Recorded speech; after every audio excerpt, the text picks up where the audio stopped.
TV programs coming out from the Rhode Island Foundation. You're going to meet two leaders tonight. The Dan York State of Mind program is brought to you in part by Lookout Rhode Island and Takeo Comfort Solutions.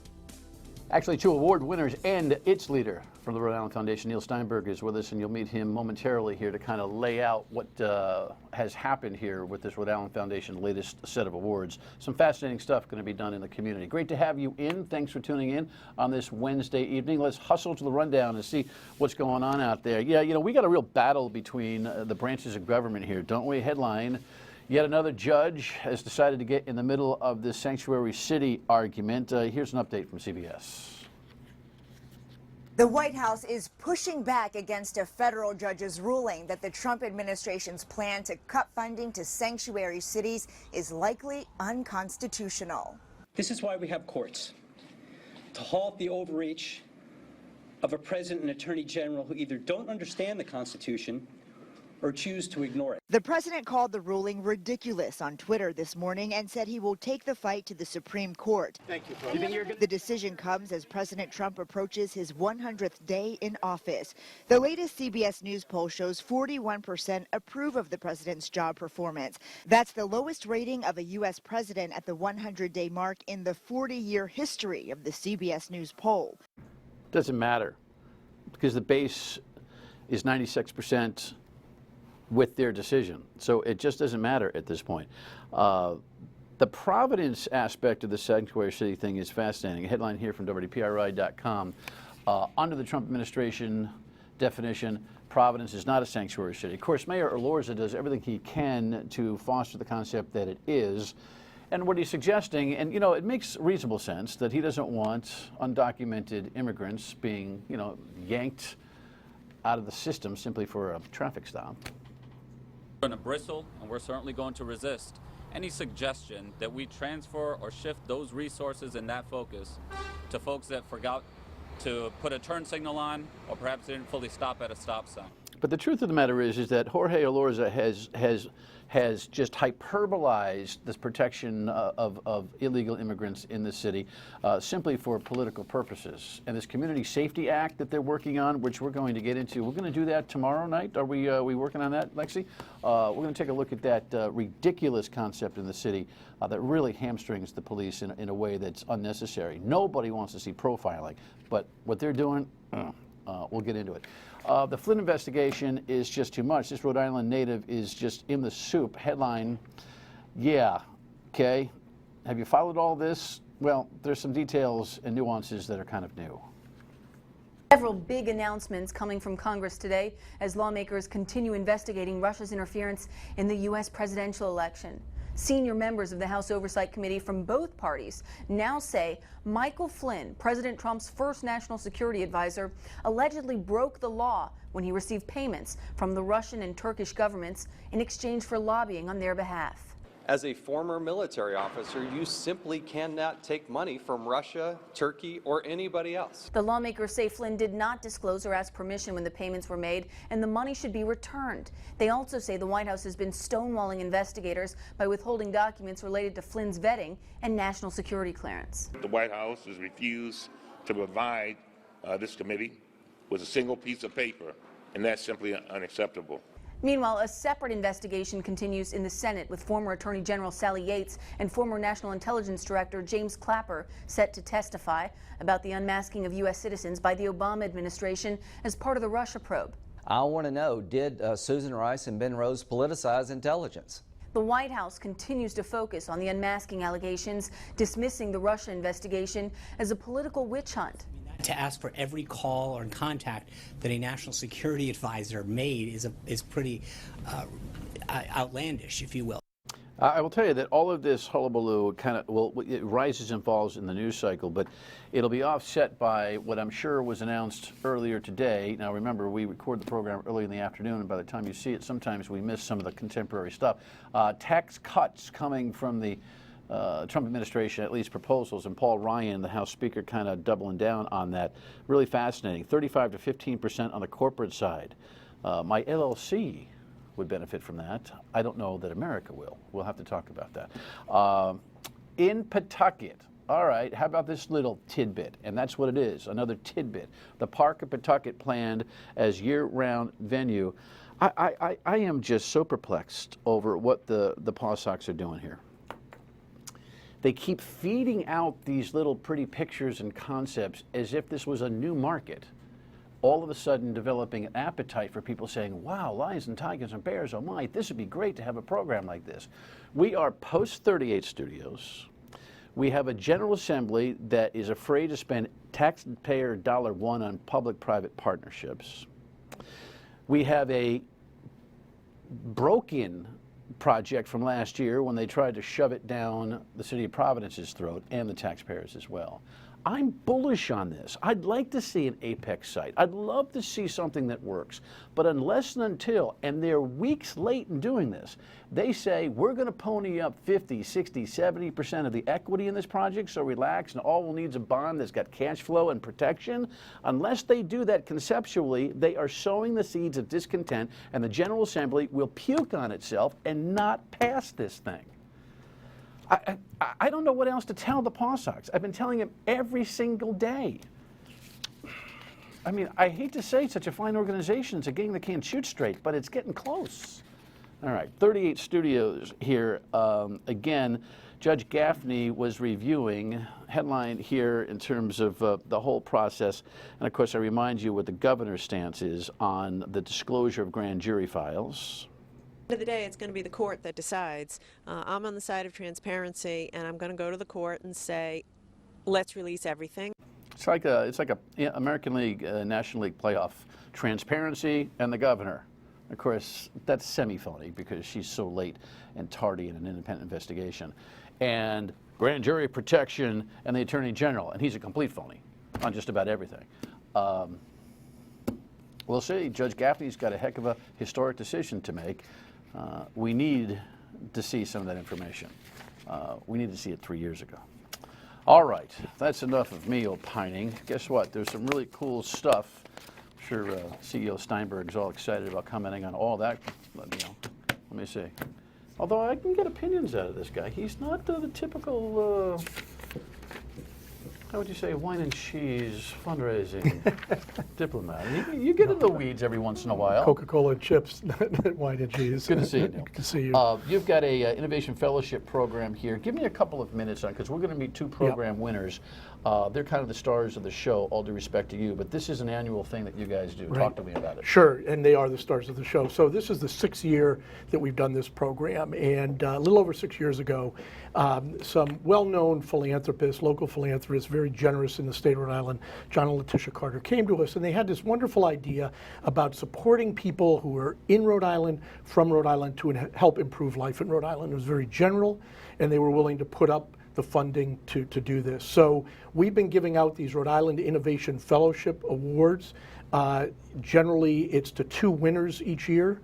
$300,000 over 3 years, so they get $100,000 3 years for a cool idea, for a good idea, for something that's going to help the state. Now, we've been doing them pretty general the last 5 years. This year, for a variety of reasons, to kind of experiment a little, to embrace the term community, we went to civic engagement and said, let's go out and look at proposals and get people to engage on civic engagement. So we had over 200 applications that came in. We winnowed them down with an outside selection panel. Define civic engagement, because it seems like a lot of that, conceptual mumbo jumbo. Yeah, I mean, some of it's in the eye of the beholder. It really is getting people more active in the community. You just did in your rundown a whole bunch of items that people need to pay attention to, that they need to have opinions on, that they need to have their voices heard. And how do we engage more people in the community to participate, whether it's to read the news, listen to the news, vote, act, non-political, but to really be engaged in the community. And that was our concept and the concept for civic engagement. All right, we're going to meet 2 of the project champions here. I kind of think the ideas are pretty neat. So Stay tuned for that. In the meantime, I just want to remind you, if you're looking for some sophistication in your banking world, I'm going to this camera, aren't I? Yes, I think I am. I thought I was. I am. So there I am. Nothing like my bad fat profile. Card Valet, ladies and gentlemen, from Navigant Credit Union. All the banking sophistication you'd ever want right on your smartphone. Not only can you check balances and see where you are with your accounts, but you can do all sorts of cool things that you do from anywhere, including the bank branch. Check it out at navigantcu.org. Right back with our winners.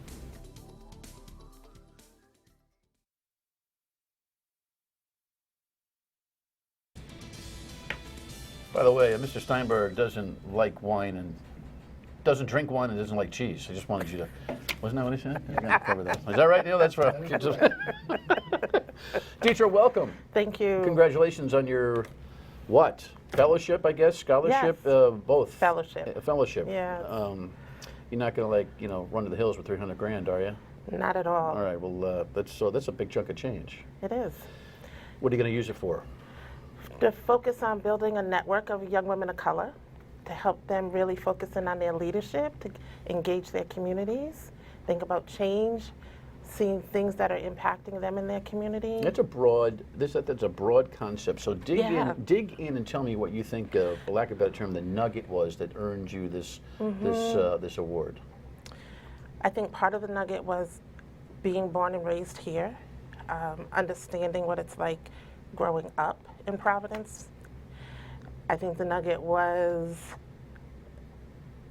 really thinking about this particular age group, 18 to 30-year-olds, who good luck.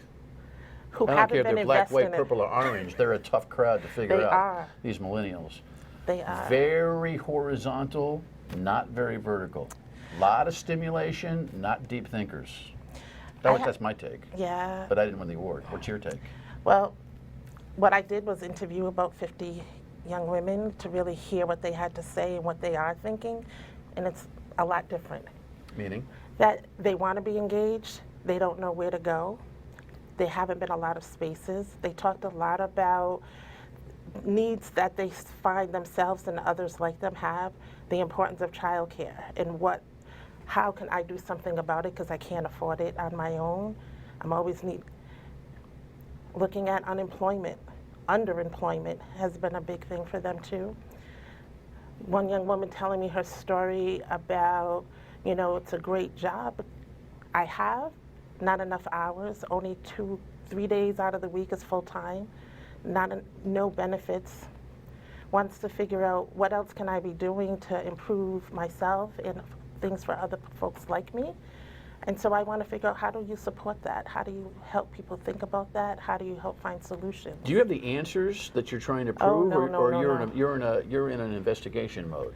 It's all about, one, I think people have a lot of their own ideas, and how do you help them take an idea and grow it? How do you find, the model for me is about, it's not just working with one young woman at a time, it's about working with a cohort, so that we're working on things together, identifying those issues, researching them, figuring out the strategies that they need to help move them forward. What's the metric by which you will deem your success or failure in this? I think it's more than one. It's about watching young women grow, about them finding solutions to the issues that they want to work on. It's about watching them be able to learn how to do research, to go in front of elected officials and speak their piece about what's important, whether it's around policies issues. It's about them having the capacity to move a project. Those are learned skills. They're not just things that happen. And when you talk about building someone's leadership, their ability to do public speaking, to gather their other neighbors around to really work together, whether it's need a new park in their community. How do we do that? You have an instinct as to what this is going to lead to, or is this going to be a one-off exercise with a couple of learned lessons? No. So my goal is that it is about building an institution. The network is institution building.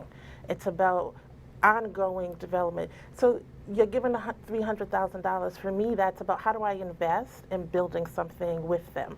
So it's a place that even as their leadership grows and they go out into the community, other folks come in, that it's ongoing. I'm not trying to do it for a year or 2 years or even just 3 years and walk away. It's about the long term, because it's about how do we seed an infrastructure that really builds leadership in Rhode Island over time. Mm-hmm. Do you have a perspective on leadership in the minority communities in general in the state, political, business, otherwise? I think that no matter where you are, leadership can be stronger. I think that it's important that we identify and we represent everyone. I think leadership here is working towards that. You can see. Yeah, that's another show for you and me, because I think the King of the Hill minority leadership political dynamic is a disease. I think there are too many leaders in the minority community who want to achieve a leadership status to make sure that they've got a constituency of those who feel like they have been diminished, versus versus being candid.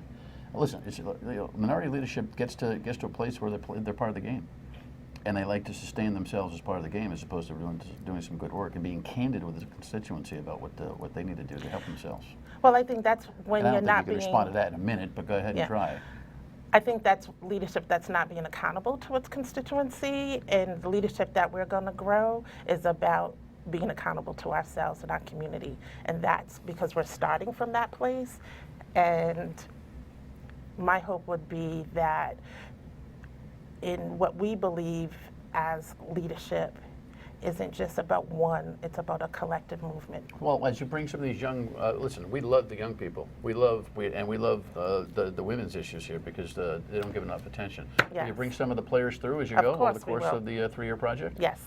Congratulations. Thank you so much. Good luck on it. Thank you. All right, when we come back, another winner with a really interesting idea about how volunteers can work, and if you do this for you, someone, well, I don't know. It's sophisticated. Stay with us.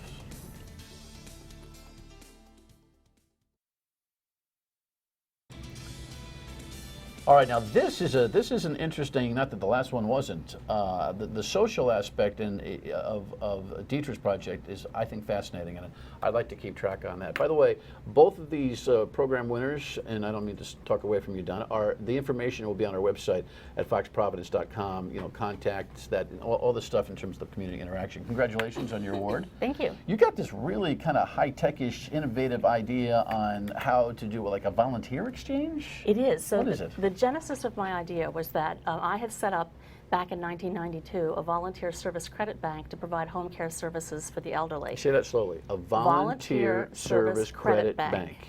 And what is that? So the way it works is that I provide an hour of volunteer service, and in exchange I earn an hour back that I can either use for my own purposes or assign to a charity or a friend or a family member. And the bank, it's not a bank in terms of dollars, but it's a bank in which hours of volunteer service is the currency, keeps track of that exchange. So for example, let's say you are homebound because you're disabled and you need me to go run an errand for you. So I do the errand, I get an hour of service, and now I can claim it back in any way I like. And so what's interesting about this is there's a get. In any way you like? Well, for volunteer activities that are, you know, acceptable. So it could be in an official capacity or a personal capacity? Personal in other words, capacity. I need my lawn to be mowed because I'm... Well, if the volunteer is qualified to mow lawns, sure. And so part of the work of the Service Credit Bank is to vet the volunteers, do the background checks, make sure they're qualified, deliver any training as necessary, then obtain the necessary liability insurance. And so what's unusual about this is that there's a get for the give, if you will. So I'm going to give something and I'm going to get something back. And people who have done some work in this field don't like to call it barter, because it's really about civic engagement. It's about knitting the bonds of community together based on our common needs and serving one another. And so what's different about this, a lot's happened since then. So back in '92, when I first looked at this, we didn't have the internet or social media. What's different about this is going to be technology enabled. So we'll go after those elusive millennials because they don't do anything unless they can do it on their smartphone, right? We'll have an app where they can do it on their smartphone. They can bank their hours, trade their hours, and they can link to social media. So just share the stories of their volunteer work with their friends, like I volunteered for the Red Cross. This was exciting, come join me, kind of thing. So we can really make it social and inclusive and engaging. This feels like it's brilliant. No, this is a good one. I mean, not the other. Yeah. This is a good one. This is this is transactional. It is. This I can. But it's relational too. Yeah. Okay. What's your background? I have my own business and I have an MBA. So, but I think the idea isn't completely new because I mentioned volunteer service credit banks exist, and if your readers want more information, there's a website called Our World, lowercase H-O-U-R. Get it? So it's Our. All right, we'll link that. Great name. We'll link that for you. And what they've shown is that something like 2.2 million hours of volunteer time have been mobilized globally. So the idea has been vetted. Rhode Island's, the latest data I've seen, Rhode Island's a pretty healthy volunteer community, no? Yes? No. We're not? No, we're not. Why did somebody try to pull that wool over my eyes recently? We're not? We're not good? No, unfortunately, no. So the foundation is obviously seeing an opportunity here to grow that culture. I think so. Through you. I think so. And I think what's new, different, and exciting about this project is three things. First is we'd be the first ones to do it statewide. No one's done it statewide before. Second is we would have it technology enabled with applications on smartphone and other mobile devices, which to my knowledge has not been done before. So we're going to reach a whole other constituency. And then the third is we're going to start not by trying to be all things to all people, but by starting on a narrow area of focus where the state has a real need so we can gain some traction. Like? Well, so the example I used when I was presenting to Neil and his colleagues on the selection panel was eBay, right? So the challenge is when you're pulling together a market, the sellers want to list their goods where there are a lot of buyers looking for things to buy. Buyers want to go where sellers have lots of goods available. So how does eBay solve the dilemma? Well, they solved it by starting off with a narrow specialty, and it was Pez dispensers. The founder of eBay's wife collected Pez dispensers. So they started selling Pez dispensers. Everyone who loved Pez dispensers comes together. And then it turns out they have all this other stuff in the garage they need to sell. And then the market grows from there. So we're going to start with a focus on climate and risk resilience because that's an area where Rhode Island is in serious need. Climate and risk resilience. So think about our coastal economy and our vulnerability to disaster and how we can mobilize volunteers to address that need. And what that means is we bring together a community of like-minded people on an initially narrow area of focus, and then we can achieve some tangible, benchmarkable progress on that area. Give me an example of the risk. Okay, let me give you an example. You saw the recent story on the cover of Providence Journal. It was not that recent, maybe a couple months ago, where they painted these really frightening scenarios of what a serious hurricane would mean. Yes. Okay, now think about what happened in Katrina when they couldn't evacuate people because you had low-income people that didn't have cars. Right. And what Texas did in response to that was they tried to look at how they would sign people up for ride share so they could safely evacuate people who wouldn't have the means. Well, our volunteer service credit bank could address this. You know, if you have a relative who lives near my home and the bridge is flooded and you can't get to her, as part of my volunteer work. People react to, we're in the middle of your sandwich now, but people react to crisis. They don't plan very well. Well, they can if it's structured properly. California did a really interesting project when Arnold Schwarzenegger was governor. I contributed to the small business component of that, and that was called a Disaster Volunteer Corps. And Schwarzenegger's thinking was that California is the state that's most exposed to disasters, but they also have a serious fiscal crisis, and if the big one hits, they're not sure of help. Okay, so past this narrow focus, you vision, give me 20 seconds on this, you envision expanding to all other kinds of social service needs that the state has to bring community service volunteers together. Not-for-profit, non-profit? Correct, not-for-profit. Not-for-profit. All right, well, I predicted that this would happen. Both of these guests and their programs deserve more attention, both here and on the radio, so I'm guessing you'll jump on board when the time is right, correct? Sure, absolutely. All the information on both of these programs, these winners, will be at foxprovidence.com, these links and everything else. Fascinating. Congratulations. Thank you. It's seems like the Guinness commercial. Brilliant. We'll be right back.